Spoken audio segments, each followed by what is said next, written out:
Alors en pleine traversée de crises sanitaires, économiques, écologiques et sociales qui ébranlent nos certitudes, les entreprises doivent redoubler d'ingéniosité pour s'adapter aux nouvelles contraintes, voire se transformer radicalement. Engagées dans une course à l'intelligence artificielle, les entreprises font majoritairement le choix d'une transformation numérique pour apporter durablement de la valeur à leur métier. Loin d'être une solution miracle et isolée pour garantir leur résilience, nous estimons qu'un virage technologique mérite d'être nourri d'intelligence complémentaire. Mais alors, quelles sont ces autres formes d'intelligence à disposition des entreprises pour se transformer durablement? Parlons tout d'abord d'intelligence managériale ou émotionnelle. Avec des professions bouleversées par la robotisation et l'utilisation de la donnée, la fonction managériale entre dans une nouvelle ère. L'entreprise doit chérir l'humain et l'accompagner pour garantir la durabilité de sa transformation.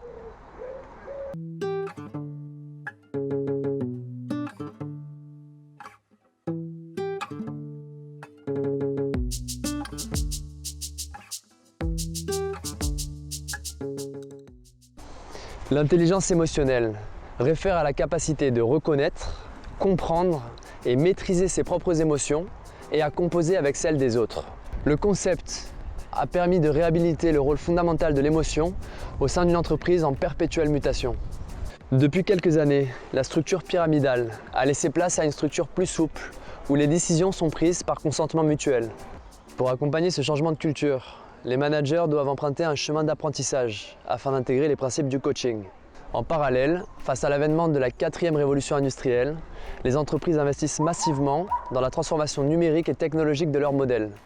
Une enquête du cabinet Kerouan montre que 7 projets d'entreprise sur 10 échouent à cause d'une mauvaise prise en compte du facteur humain. Le rôle du manager est donc indispensable pour accompagner les équipes dans la mise en place de ces changements organisationnels.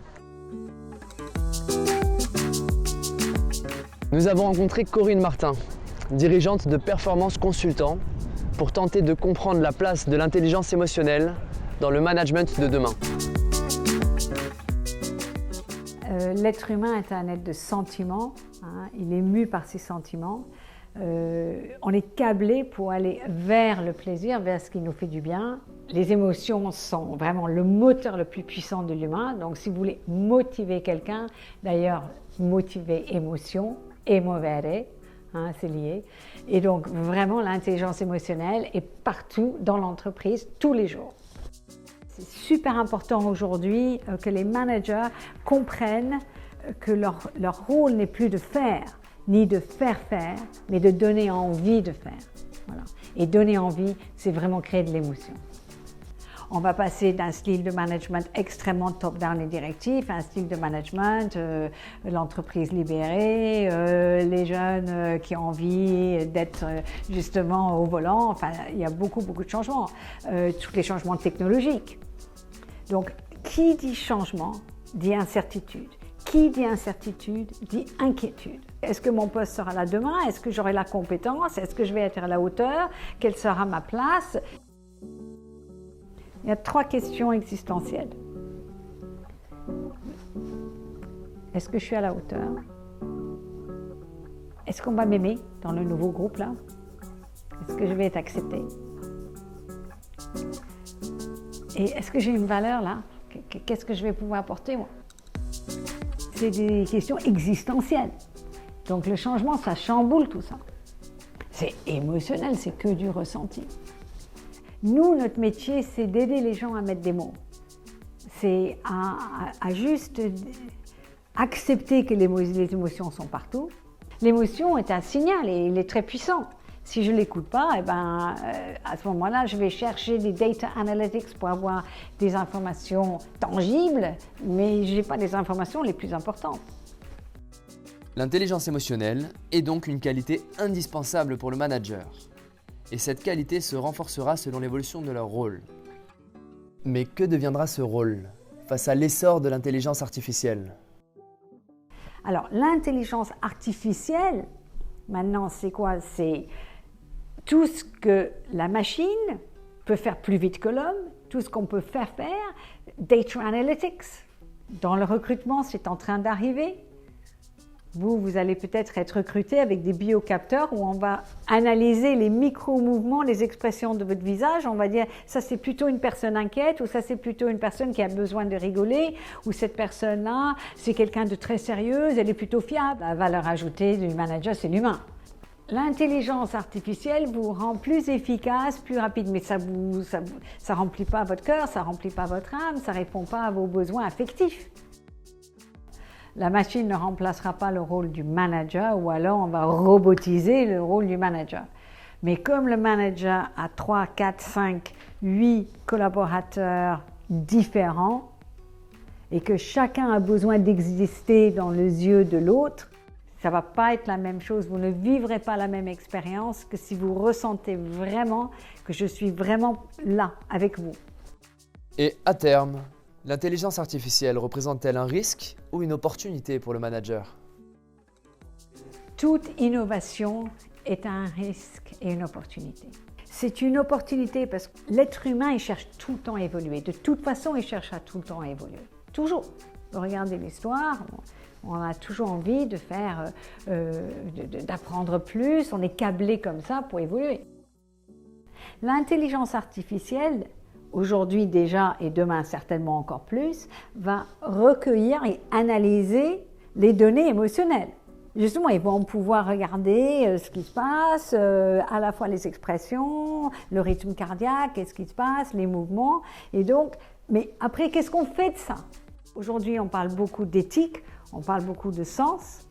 C'est qu'est-ce qu'on va faire de cette intelligence? Pour conclure, la place de l'IA auprès du manager est indiscutablement très utile, car les logiciels intelligents sont par exemple capables de trier des CV ou de prévoir des ventes. Selon une étude du cabinet Gartner, le métier de manager se verra recentré intégralement sur le facteur humain, sans toutes les tâches administratives que l'on attend encore de lui aujourd'hui. À terme, les machines pourront percevoir nos propres émotions, mais ne seront pas capables de donner la réponse que l'on attend, car on a besoin que la personne en face ressente réellement nos propres émotions. La place de l'intelligence artificielle dans les prochaines décennies pose également des questions éthiques. La société devra s'en saisir et poser ses limites. Comme le disait très justement Albert Jacquard, on peut apprendre à une machine à dire « je t'aime », mais on ne peut pas lui apprendre à aimer. Avec l'humain au cœur de leurs préoccupations, les organisations sont en mesure de se mobiliser vers un projet commun. Pour préparer l'avenir, elles doivent apprendre à se projeter en racontant leur propre histoire. C'est à ce moment-là qu'intervient l'intelligence artistique. L'intelligence artistique puise dans les résonances entre nos sensations et nos représentations du monde extérieur. C'est une façon d'appréhender notre environnement qui mêle images et récits. On la retrouve dans l'expression du corps, dans l'écrit, le dessin, bref, toutes les formes d'expression créative.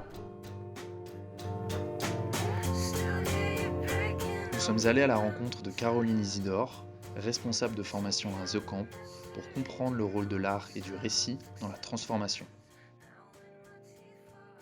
Aujourd'hui, on se situe dans un paradigme constructiviste. Et plus exactement, on se situe dans un paradigme socio-constructiviste. Et ce paradigme, il dit qu'on construit nos pensées.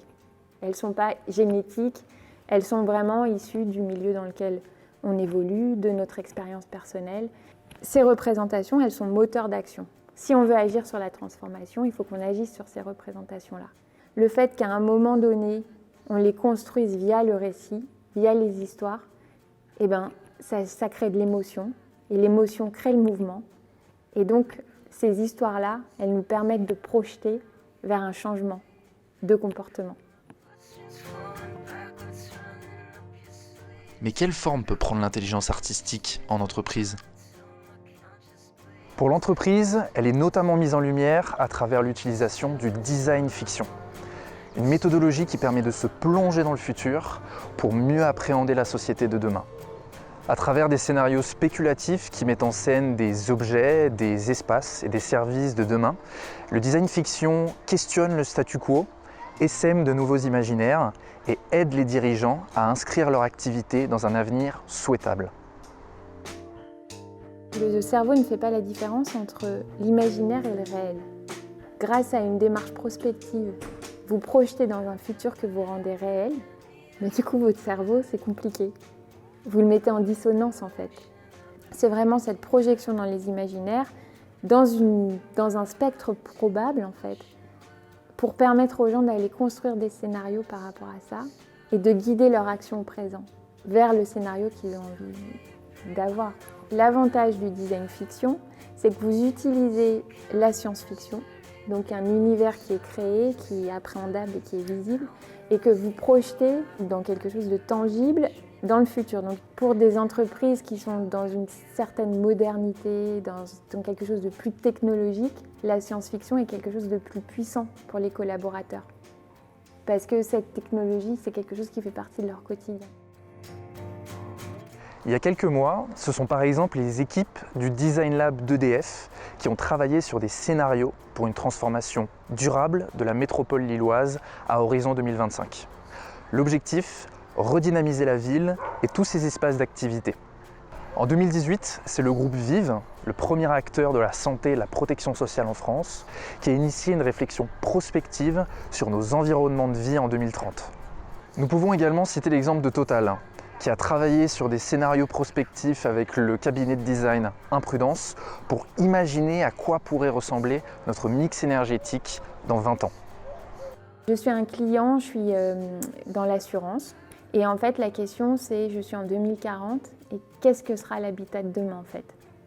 Et comment je vais embarquer mes collaborateurs sur cette vision parce que ce seront eux qui l'auront construite. Et donc, on a accompagné pendant 2 mois en fait cette organisation. On les a emmenés en prospective et chaque groupe était chargé de présenter son histoire. Et à partir de ces narratifs, l'ensemble des collaborateurs ont demandé à s'engager sur certains axes. Et le comité de direction a dit qu'il les emmènerait là où ils ont envie d'aller. Autant d'exemples qui montrent comment l'art est au service de la projection et au cœur des réflexions stratégiques des organisations.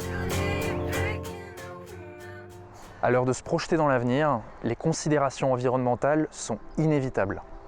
Si elles se présentent aujourd'hui comme des opportunités business, elles devront demain être au cœur des modèles d'activité. Peut-on parler de transformation durable sans y intégrer les notions d'écosystème, de biodiversité? Regardons de plus près ce que peut nous apprendre l'intelligence du vivant.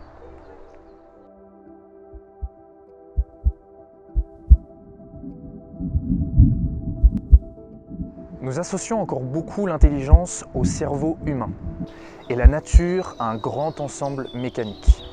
Alors comment la biodiversité, l'ensemble des autres êtres vivants en interaction, peut-elle faire preuve d'intelligence? Une question que nous n'avons eu de cesse d'écarter, mais que les scientifiques nous invitent plus que jamais à regarder en face. Nous savons qu'aujourd'hui, dans la nature, il n'existe pas une, mais des intelligences. S'inspirer du fonctionnement du vivant, en soi, n'est pas une discipline nouvelle. Elle est aussi vieille que l'humanité elle-même, mais nous prenons de plus en plus conscience de la nécessité d'aller puiser dans cette source d'inspiration intarissable qu'est le vivant. Dans la nature, les êtres vivants sont confrontés à des conditions de vie qui changent, et ce de façon permanente. Pour survivre, ils doivent donc évoluer, fabriquer et créer des liens avec les autres êtres vivants.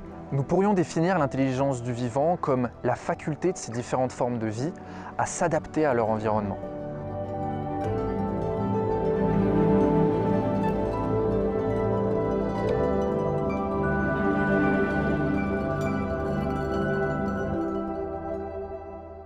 Nous sommes donc allés à la rencontre d'Emmanuel Delannoy, l'un des pionniers français de l'inspiration du vivant dans nos modèles économiques.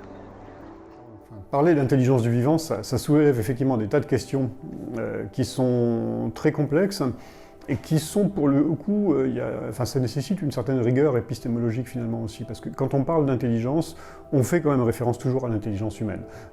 Donc la capacité à mettre en relation des idées, des concepts, des effets, des causes, et donc c'est un traitement d'information assez complexe finalement, Mais globalement, est-ce qu'on va parler de l'intelligence des plantes? Est-ce qu'on va parler de l'intelligence de l'écosystème? On a par exemple aussi un organisme unicellulaire très particulier, le blob, Fusarium polycéphanum, qui est un truc un peu bizarre comme ça, qui n'a pas de neurones, qui a juste une grosse cellule avec plusieurs noyaux, et pourtant il a une forme de mémoire, de capacité d'apprentissage. Il fait des erreurs, mais qu'il ne va pas répéter si les conditions ne changent pas. Et donc on se dit, c'est aussi une forme d'intelligence finalement, et c'est très curieux, comme quoi l'intelligence ne nécessite pas nécessairement un cerveau et un système nerveux central. Et puis il y a aussi cette intelligence adaptative, c'est-à-dire la capacité d'un système complexe à s'adapter à des changements fondamentaux dans son environnement. Et le biomimétisme en est une des formes d'inspiration. Il regroupe toutes les ingénieries inspirées des matières, des propriétés, des comportements et des processus du vivant destinés à répondre à des problématiques posées à notre société. Ces utilisations sont multiples et servent aussi bien à l'innovation technologique que l'innovation stratégique. Il y a effectivement du biomimétisme de design, donc avec des gens comme par exemple Big Bang Project qui travaille là-dessus, une école nationale de designers, l'ENSI, qui travaille beaucoup sur l'utilisation du biomimétisme pour le design de formes, de structures, de matériaux, une réflexion aussi sur les process. Et puis après, vous avez un niveau biomimétisme plutôt organisationnel, où là, on va travailler avec les gens qui sont par exemple sur des questions d'intelligence collective. Moi, j'ai personnellement beaucoup travaillé sur les questions de permaculture, par exemple l'application des principes de la permaculture à l'économie, aux organisations. On commence à voir émerger des acteurs qui sont plus spécialisés sur le management. Le réseau de transport d'électricité, la RTE par exemple, a fait du biomimétisme un axe de sa stratégie d'innovation et de durabilité. Cette entreprise l'utilise dans son modèle de production, dans sa technologie, mais aussi dans sa façon de fonctionner avec son réseau, en intelligence collective. Le réseau de transport d'électricité en France, il est conçu sur un modèle qui est un modèle de production industrielle, très centralisé, très concentré d'électricité, avec le parc de nucléaire notamment, plus quelques grosses centrales thermiques par-ci par-là, etc. Or, on est en train d'évoluer de plus en plus vers un modèle décentralisé. Simplement, quand on structure un réseau, c'est des investissements sur 50 ans. Comment on fait pour rendre agile un réseau alors qu'on fait des investissements sur 50 ans et que c'est forcément des choses qui sont solides, c'est du dur, c'est pas du souple, etc. Et donc il y a toute cette réflexion sur finalement les réseaux du vivant et comment ça marche. Ça peut être le mycélium dans le sous-sol, la manière dont les arbres vont faire circuler les nutriments, les informations, etc. Mais ça peut être la structuration de réseaux dans le vivant, par exemple dans des récifs coralliens ou d'autres aspects. Sur un autre plan plus technologique, RTE s'est vu confronté à une problématique. Comment procéder à des installations d'équipements en facilitant leur accès et leur maintenance sans perturber la biodiversité environnante? L'installation de câbles et de lignes au fond des océans en est un parfait exemple. RTE va procéder à un système d'alternance entre zones habitables pour la biodiversité sur certaines parties des câbles et zones non habitables sans utilisation de produits néfastes. Les zones habitables vont être sujettes à du biofouling, c'est-à-dire la fixation d'êtres vivants sur une surface artificielle, et les zones non habitables vont faire l'objet de traitements de surface inspirés de la peau du requin, qui va empêcher naturellement la fixation d'êtres vivants. Et puis globalement, il y a des tas de stratégies aussi maintenant dans la manière dont RTE va coopérer avec son écosystème, clients, fournisseurs, les designers, les sous-traitants, les installateurs, les opérateurs qui vont faire la maintenance, etc. Et donc là, il y a toute cette intelligence collective de l'écosystème de RTE sur lequel, là aussi, le biomimétisme est une source de réflexion et d'inspiration. Les considérations environnementales ne sont plus passagères, nous le savons. Demain, elles seront au cœur des modèles d'activité. Mais c'est le travail de quelques acteurs capables de transmettre les clés de lecture du grand livre du vivant, qui contribuent à changer nos mentalités pour basculer vers une société plus durable, résiliente et protectrice du vivant. Intelligence émotionnelle, artistique ou du vivant, nous n'avons finalement effleuré qu'une partie des nombreuses intelligences à mobiliser, utiliser et valoriser, aux côtés d'une intelligence artificielle qui mobilise l'attention. L'intelligence artificielle, finalement, pour moi, c'est un outil. Il faut qu'elle soit bien nourrie, c'est-à-dire que les sources qu'on lui donne pour être intelligente doivent être les bonnes sources.